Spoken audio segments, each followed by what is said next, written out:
Welcome back to part 3 of the online exam system tutorial using C#.NET MVC technologies. My name is Nelvin Amos. In the previous video we learned how we can create model views or view models and how we can use them in the Razor page to generate an HTML form. In this video we'll learn how we can submit those data that we use in the form of a model. That's number one.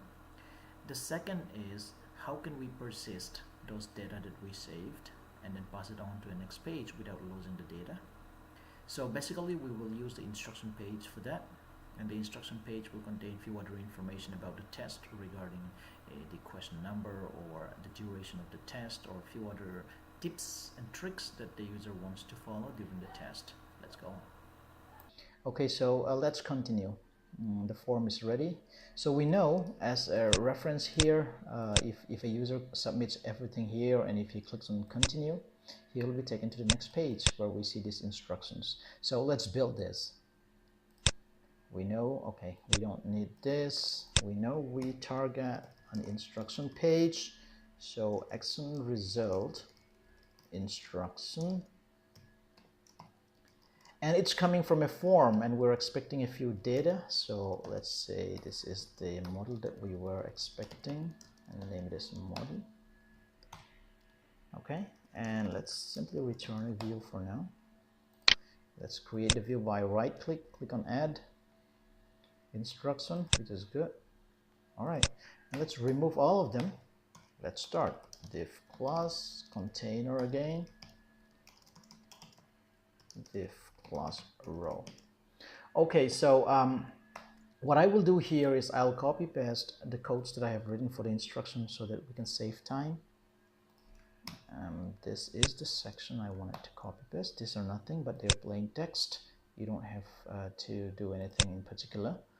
As you can see, the session model that we are using here to pass to the instruction is coming from the index page. It is the registration. Now this model has to persist somewhere. If you have to go to the next page, let's say the register page, why not just put it down so that we understand? Action result register. We don't know yet what is the method that we're going to return, so let's just put that as a placeholder for now. So it's coming from the login screen, going to the instruction and going to register. So register is the place where we will really need the other data that is coming from the login screen, like the username, the email, the password. So we have to somehow persist this data. So we will pass this data over to the view to be resubmitted later on.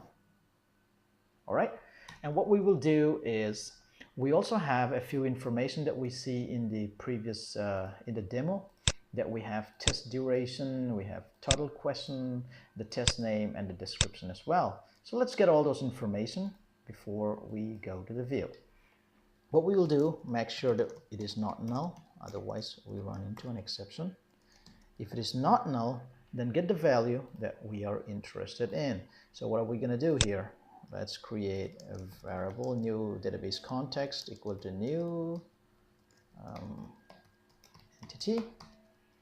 All right, and then I wanted to make sure that the test ID that is passed into this model is valid. So let's say test equal to context.test.where x.id is active equal to true, and x.id equal to model.testid first or default. Now I hope we all know what the meaning of first or default. It is an equivalent of running select top 1 star from test if you were using SQL query. So with Entity Framework, you can use first or default to select the first one. There's also just first, but why are we using default is to make sure that if the value does not exist, an equivalent default value of this test object will be returned, which is usually null. So we have to make sure that it is not null. If it is not null, then we will retrieve the information and we'll store them in view bags. Viewbag.testName equal to test.name, viewbag.testDescription equal to test.description, and a viewbag.questionCount equal to test. All right, so here's another thing. Entity framework is smart enough. It checks the relationship. It loads the related data automatically for us when we need it. You know, the concept of lazy loading, will not explain that, but that's exactly what we're doing now. Test.testxQuestions.count. All right, now viewBack.testDuration equals test.duration in minutes. So I think we get all the information that we need to pass into the view. Let's shift to the view. Before that, I'm going to hit Control Shift B or build. All right, so what do I want it to add here? I wanted to add a few things. Before that, let's see how it comes. Refresh the page. Choose anything. I'm sorry I have to type some random numbers here because I want it to be quick. All right. Whoa. Didn't go. I think we got a bug here. That's good. We're doing live, as you know, so it's good to get bugs sometimes. Let's see what happens. Let's press F5. If we get any errors, no, we don't. So I don't think it's a JavaScript error or something. Maybe wrong. Let's see. Oops, again, second mistake. We'll go here. Input type button. Oh yeah, we got it. So that's the problem. It should not be button. It will never activate anything. So we have to replace this one with a button. Type submit, right? I made a mistake all the time. And then we have to put this one here, and let's change the label a little bit as well. I think that sounds good. Let's see. All right, so if I refresh the page, choose the test, put any name, put any number or any string. Whoa, well, yes, it works. Okay, so we got the instruction here ready for us. The only thing that's pending is the button and a few information that is on the top if you compare with this two. Right, so let's get them going. What do we got to do here? We will add a few under the container itself. I see there was very close to the top as well.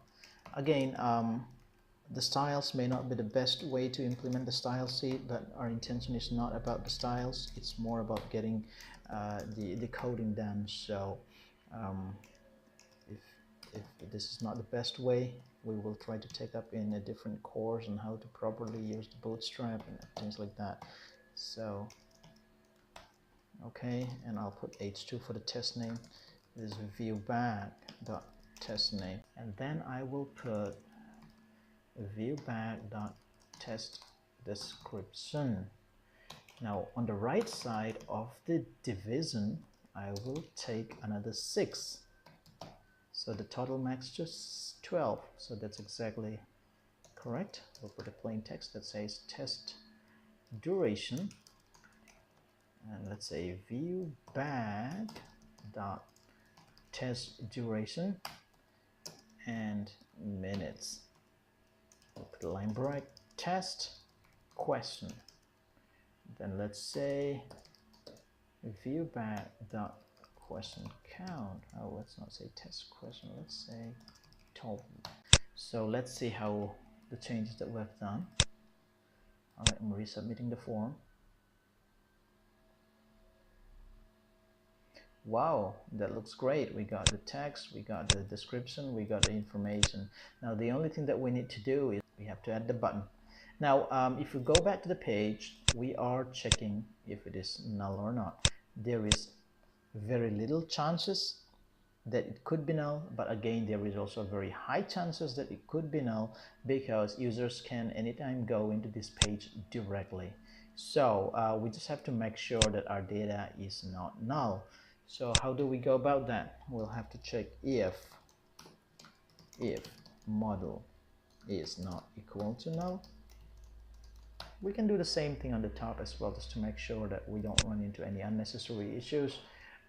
We can say, all right, let's not do that because it's just a waste of time. You can do your testing later on yourself. I think you got what I meant, right?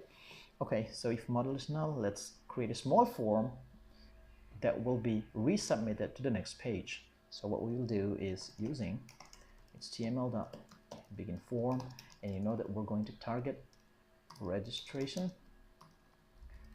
and then we're going to have to tell them that this is it. Form method.post again. All right, let's give a new ID so that we can use it for script. You'll see it. ID equal to form register. Okay, so now let's do it. HTML dot hidden for access that model dot. Why is it not coming? All right, that's because I have not declared it here. All right, so let me declare it. Online exam system dot model dot session model. All right, so now my model is there. Model dot test ID, right? Again, for access that model dot. Oh man, I think I have a problem here. My Visual Studio crashed again. Keeps disappearing.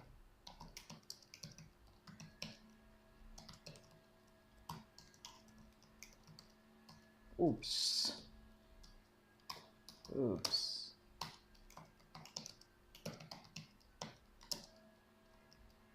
Oh, not happening here. I think we can manage for this page. Test ID, username, email, phone. And the last one, what we have to do, we have to put this submit button. So how do we go about it? This time we will put an anchor. All right, so any anchor should have a ref. And we will style it so that it looks good. Button primary to make it blue, and we'll say register and start. Okay, now we wanted to control the form submission using JavaScript, so let's write onClick equals, what do? Get element by ID form register dot submit. This should submit this form, right? But the problem with HTML is whenever it sees an anchor tag, and when you click on them, it will try to redirect the page on the direction or on the location pointed by the ref. So what are we gonna do to make sure that nothing like an error? So to make sure that we don't get an error, let's put JavaScript void 0 parameters. That will get the job done. Now let's see. Refresh the page, resubmit the form. Wow, we get it.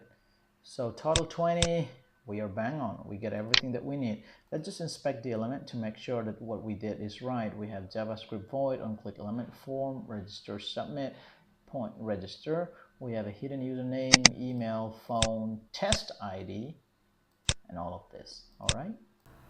So with that, we're done with the instruction module, and thank you for watching. In the next video, we will register for the test. I hope to see you there then. Bye-bye.